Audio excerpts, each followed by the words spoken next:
What's going on, people, and welcome to a brand new episode of Too Many Games and Not Enough Time. Yes, lockdown part 2 is here. Can't believe it. I'm stressing, but I'm super happy to talk to this guy here because this guy is a gentleman. He is a DJ. He is a presenter. He is the co-creator of Games, Gadgets, and Rhymes. And I've got to say, that's one of the best gaming shows in the world. He is a Manchester United football crazy fan. He loves Doom, but also on the flip side, he'll be entertaining your children during lockdown because he is the 38th Blue Peter presenter, the one and only Richie Driss in the building. Welcome to Too Many Games. What an intro. Can you be my hype man just forever? It will cost you. Okay, yeah, fair. I bet you're not cheap, are you? Welcome to Too Many Games and Not Enough Time. How are you, Richie? Thank you for having me. It is an absolute pleasure to be on. And you know what, in the grand scheme of 2020, which has been an absolute nonsense of a year for every single one of every single human on the planet. I can't complain. Thank you. What about you? I'm good, man. I'm good. As you've seen, I've been keeping busy and just like you, man. Just flexing my presenting muscles and just doing lots. But no one cares about me. We're not here to talk about me. We're here to talk about one of both of our favorite things, and the reason why we even connected and have the friendship we do is video games. Now, like you said, 2020 has been a very difficult year, but one thing that's really been able to help people get through is playing games. And it's crazy because now we are no longer in the generation of gaming we were used to. So we're no longer in the PlayStation 4 and the Xbox One X generation. We are now next gen. The next gen is now current gen. So the Xbox Series X and the Xbox Series S is finally out, and the PlayStation 5 is around the corner, and we obviously have the Nintendo Switch. So what I wanted to talk about with you is, now you've got some more time on your hand because of COVID. What games are you looking forward to for the next gen, and what games from the last gen really kind of cemented you as a gamer? Well, I'll start by saying that the last gen, the PS4 gen, the Xbox One X gen, that didn't cement me as a gamer. I think my Sega Mega Drive cemented me as a gamer, or my Sega Master System, that's for sure. I think, well, it must be nice being on that next gen wave because I'm still absolutely not. I'm still on my PS4, but I'm not complaining though. I'm on my PS4 and I'm on my Xbox One X, but genuinely I'm not complaining because this generation has been blessed with so many incredible games. I'm still making my way back through them. I am currently replaying Red Dead Redemption 2, and then I'll follow that up with Red Dead Redemption 1. I am also going to be playing through the Arkham series of games because I managed somehow to miss every single one of those on the 3. I know. I see that. I know. I know. I managed to miss every single one of those. So I'll be playing through those on my PS4 Pro. Then, of course, the game that I'm definitely looking forward to most now, Cyberpunk 2077. That is going to be a game that I wait until I get my PS5, and then I'll get it on that. I'm not going to get it on PS4 because I want those visuals to do it justice because it looks absolutely unreal. All right, let's break these games down though. So you started with Red Dead Redemption. Yeah. Red Dead Redemption 2 is a masterpiece of art, but it is a long-ass game. What is making you start that again, fam? You know what? I forgot how long it was. I'm not going to lie. I have been trying to blaze my way through this game, ignoring all of the side missions and just concentrating on those little yellow circles. And it's even with that, it's still a lot longer than I remember. But I just remember it being so good, so detailed, just such a lived-in real world that I would just get lost in, and I would happily trot around on a horse aimlessly, just exploring the world, maybe a little bit of hunting, maybe a little bit of fishing, and just finding my way around this world that I didn't care about. You know, I'd leave the story for ages and ages and ages. It was the most engrossing world, one of the most engrossing worlds I've ever come across. And I wanted to go back through it again because I only played through it once.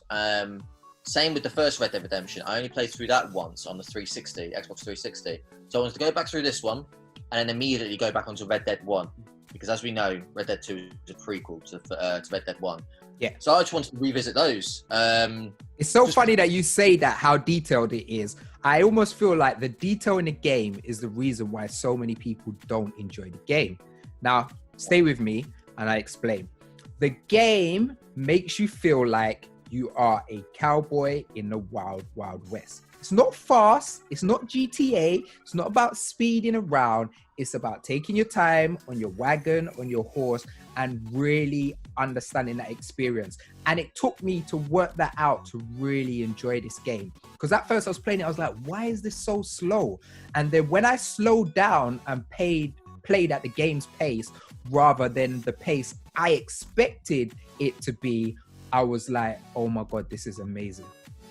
Absolutely spot on. I couldn't agree with that any more. Because even me, like, I'd like to think I'm quite patient when it comes to picking up games and starting new games and all that kind of thing and getting used to the controls. But even I felt a little bit intimidated by having to feed my horse and the health cores as well. You know, there's the health bar and then there's the cores as well. And I just remember thinking, that seems a lot. And you know, even the, as you said, the whole pace of it is, it's so everything is so deliberate. It's so slow.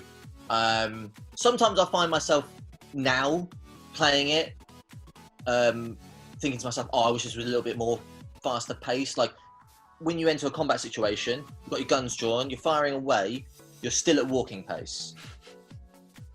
That's the only time where I'm like, okay, come on, they need to speed this up a little bit. But otherwise, yeah, they do everything so slowly, deliberately, and brilliantly that I've got absolutely no problems with the pacing of the game at all. And I agree with everything that you said.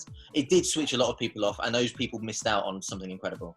I also think the game, the ending of the game, could only really be appreciated if you completed the first game. So I feel like the whole game works if you're new to the series, but that last end segment, like, I won't spoil what it is, but you do like some normal tasks, but it's so emotional doing those normal tasks because of what happened in the first game. And it's like, oh, like that really hit me. And I don't think that will hit home with anyone who played the game for the first time. I couldn't agree with you more. And I found myself the first time I finished it, as I said, playing as that character that you end up at the end of Red Dead Redemption 2 playing as. I was just playing as him, just trotting around on a horse, trying to find more stuff to do without there being any sort of objectives indicated or anything like that. Just because I loved it so much. And yeah, those sort of menial tasks that you've got to do, there's added gravitas and added weight to them because of the events in the first game as well. And as far as game of the generation goes, I'd put it in top 5, 100%. That's a hard one. It is a difficult one because I feel like it's almost a better piece of art than it is a game. I get that 100%, and that brings me very, very, very swiftly onto The Last of Us 2, which is the other game that I was thinking of, because I think my favorite game of the PS4 generation is The Last of Us Remastered. Okay. And that's a PS3 game. Yeah. That's because I'm on PS3. That is hands down my favorite game of this generation. And then The Last of Us 4. 4? You're jumping. Sorry. Last of Us 2, Last Part 2. On its own, is the best gaming experience I've ever had. But when put next to the first game, I didn't like the story. There, I said it. So the way I see The Last of Us first part 1 was the first game that really tapped into me emotionally. Like, I never knew video games could make me feel so much emotion. Like the amount of love and I had in my heart for that game. And I think Last of Us Part 2 makes you feel dread and upset and it's another emotion that I'm not used to feeling with games, because the only time I really feel dread in video games is when it comes to like scary games, and you're scared of something, but it actually made me feel upset and kind of hit an emotional bone. And I think they both games did it perfectly, and you wouldn't feel that much pain for number 2 if you didn't love number 1 enough. So I think I think they're yin and yang, and I think together they work perfectly. But for the experience as a gamer, the thing you want to go away with is that joy. And I think that's why people more hang on to the love of number 1 more than the pain of number 2. I don't know. I wouldn't say, for me, I prefer the first one. I just think that the dynamic between Joel and Ellie is incredible. I think Joel as a character, there's never been a better character. And I love the Max Payne games, and I love Max Payne as a character. But I think Joel Miller stands above in terms, and that's just after one game, well, ish. Just in terms of the complexities of the character, his motivations, why he makes the decisions he makes. At the end of the first game, am I allowed spoilers or not? Yeah, for Last of Us, of course. Right. So the original Last of Us spoilers. We won't spoil Last of Us Point 2. But if you ain't played Last of Us original by now, what are you doing, fam? What are you doing with your life? Fine. Last of Us Part 1, the end of the game set Joel in concrete as one of the greatest protagonists in any game ever. And when I say great, I don't mean, oh, what a great guy, because he's not. He's a horrible piece of work. But you understand why he makes the decisions and choices he makes on every single level. Because he's so humanized, and that's what Naughty Dog are probably the best at doing, is actually humanizing characters. Because if we think of video game characters, like I think Nathan Drake is a sick character. He ain't a human. Like there's nothing, like he's basically Indiana Jones, right, where Joel is just, he could have been your next door neighbor. Or you've met someone like that works, I don't know, in a supermarket. Like you've had that kind of interaction with someone in your life. Well, I haven't had any interactions with any humans like Joel has with the majority of the other humans. I'm not on the receiving end of a brick, thankfully. But he is just such a rounded human character, and you understand every single motivation. Whereas The Last of Us 2, I'm not going to go into spoiler territory. On its own, if you put that plot, not the characters, but the plot, into any other universe, I think this is an absolute masterpiece. This is incredible. But because I loved Part 1 so much, and I loved the dynamic between the characters, I loved the characters themselves, I didn't like the direction that they went in with Part 2. And that's not to say what they did is wrong. It's not. It's literally just my opinion. And I know my opinion. Naughty Dog don't care about my opinion. They set out to make a game that disgusts you and motivates you to go on this journey. And that is one thing that they undoubtedly did. The same as you. I mean, I'm not ashamed to admit that games in the past have made me like in my feelings differently. Like the very first Mafia game did, like Max Payne games did. Last of Us 1 was a different level, but The Last of Us Part 2 made me feel like it makes you feel icky. But do you know what as well? Like, I'll just do one last point on this. Yeah, one thing that Naughty Dog that did was amazing is they let us know that these characters are their characters, and this is the story they're telling, not the story we want to be told. And it's harsh. That's not what we want as gamers, but I get why they do it. All right, I'm going to pick up on something else. I'm going to pick, because we can talk about this all day. I was going to say, we were going to go down a big path tangent. Yeah. So, something that's really important that you said to me is you missed the Batman games, the Arkham games. And they have been so important to last generation's games, because that combat system in Batman that was created has been used over and over and again in so much games. So games like Shadow of Mordor, games like Spider-Man, like so many games have used that combat system, and that's almost become the standard combat system for any third-person action adventure. So what's exciting you about actually getting into these games? I mean, I love the Batman films, and I had Batman Returns on my Sega Master System. I think it was I'm sure it was Batman Returns on my Sega Master System. But I just haven't played a Batman game since Batman Returns on my Sega Master System. And with the last generation, or the Xbox 360 and PS3 generation, whatever you want to call it, it didn't fly under the radar because I knew it existed. I just never ever got around to it because I was a lot more invested in Call of Duty games back then. I was at university. Max Payne 3 came back. Grand Theft Auto games, the Assassin's Creed games I was huge on as well back then, and of course Red Dead as well. And obviously along with all of that, all of the football games that came out. So it just bypassed me. But I've got the chance now to have a spin on it. So I will be most definitely doing that. Plus, if you've got Luke Skywalker, aka Mark Hamill, taking control of the Joker again for the first time since the Batman animated series, which was sick, then how can I pass this up? Fam, you are in for a gaming experience. All right, we're going to talk about our last thing, which is the current generation that most people are going to still call next generation of games. And I was super lucky enough 2 years ago to be at E3, and I sat down on an hour presentation for this game right here. Cyberpunk 2077. And fam, when I walked out, I said, oh my God, that is next gen.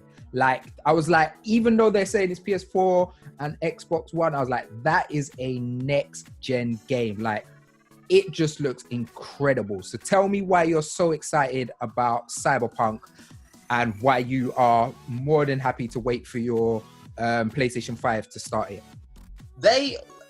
Cyberpunk has obviously been hit with a lot of delays. I do not care in the slightest because I know that the game is going to be so big, so rich, so detailed that they can delay it. And I don't care because you know they're putting the extra effort in to make the game as good as humanly possible. So anyone that's kicking off about the game being delayed, take a good look at yourself in the mirror and sort yourself out because it's not that deep, and also they're doing you a favour by making the game a lot better. I'm waiting for until I get my PS5 to get that because that's what it deserves. It needs to be played at the best it possibly can. The game appeals to me hugely because I love the whole cyberpunk aesthetic, like from The Matrix to Blade Runner. I love those films so much. And when it comes to gaming, the Deus Ex games are brilliant and I love them. I missed The Witcher 3 Wild Hunt. I missed it. I haven't played it. But I know it's got rave reviews. And if you take all of that and from those makers and you put it into a universe that I'm a lot more interested in than your witches and fairies and dragons and stuff like that, then I am going to, and also put it in first person as well, because that's my genre of choice when it comes to game, then just bring me in. Plus, Keanu Reeves is in it. Well, first of all, let's put some respect on The Witcher's name. There ain't no fairies in it. Okay, but The Witcher 3 is incredible. And CD Projekt Red know how to make games and they care about making games. So I completely agree with you. Wait for it. And I'm, unlike you, like, I prefer third-person games more than first-persons. Like, I'm not the biggest first-person shooter. But then when I sat down and watched our gameplay demo, and I've seen a couple of them now at press events, like, this game couldn't be anything but first person because there's so much going on in screen, so much customization. Like, this game is going to be incredible. So I completely agree with you and I'm super excited to play this too. And that's about it, Rich. Like, we've run out of time. Like, we've known each other forever, so we could talk about games all day long. But I'm glad you interrupted me because honestly, I was going down tangents that was another 4-day conversation. It's all good, but I need to know, people, what are you excited about for the current generation? What games are you excited about? I can't believe me and Rich didn't even talk about Doom because he's the biggest Doom fan I know in the world. But I want to know, what games are you excited about? Watch Dogs, Cyberpunk. Come on, come to London. I want to play them London games. Are you ecstatic for the new Assassin's Creed? Are you going Viking all out? Let me know. And make sure you've checked out my PlayStation 5 review where you can win yourself a copy of FIFA 21 for the PS4, which is a free upgrade to the PS5. Now, I've been Mr. Midas. He's been Richie Driss. Such an incredible individual. Richie, thank you so much for joining me on Too Many Games. Where can the people find you? Thank you very much for having me, first and foremost. My social media is very, very easy to find. It's Richie Driss, all one word, no T in Richie because that's weird. And that's the same for Instagram and Twitter, although as we speak, my Twitter has been hacked, so I can't even get in there. And as we speak, over the last 7 days, apparently stuff has kicked off around the world with regards to the American elections. I feel like I'm missing out on a big party. Yeah, you're missing out on a lot of information. People, we will see you in the next Too Many Games. We out.